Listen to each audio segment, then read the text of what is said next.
ఏకధాటిగా కురిసిన వర్షాలకు నష్టపోయిన రైతాంగాన్ని ప్రభుత్వం వెంటనే ఆదుకోవాలని బీఆర్ఎస్ రాష్ట్ర యువత ప్రధాన కార్యదర్శి కందుకూరి సిద్దిలింగం గుప్తా డిమాండ్ చేశారు. సిద్దిపేట జిల్లా చేర్యాల మండల కేంద్రంలో మీడియాతో మాట్లాడిన ఆయన గత 3 రోజులుగా కురిసిన వర్షాలకు చేర్యాల, మద్దూర్, కొమరవెల్లి మండలాల్లోని రైతులకు జరిగిన నష్టాన్ని అధికారులు పరిశీలించడంతో పాటు అంచనా వేసి పరిహారం అందించాలన్నారు. అదేవిధంగా శిథిలావస్థలో ఉన్న ఇండ్లు గుర్తించి వారికి పునరావాసం ఏర్పాటు చేయాలని విజ్ఞప్తి చేశారు.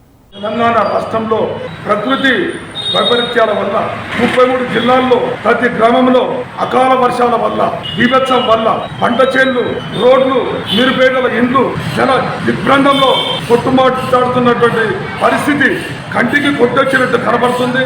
తెలంగాణ రాష్ట్రంలో అధికారంలో ఉన్నటువంటి కాంగ్రెస్ మంత్రులు, ఎమ్మెల్యేలు అన్ని గ్రామాల్లో పర్యటించి జనాలకు జరిగేటువంటి నష్టాన్ని అంచనా వేసి ప్రజలకు సేవలు అందించి మన్నన పొందాలి.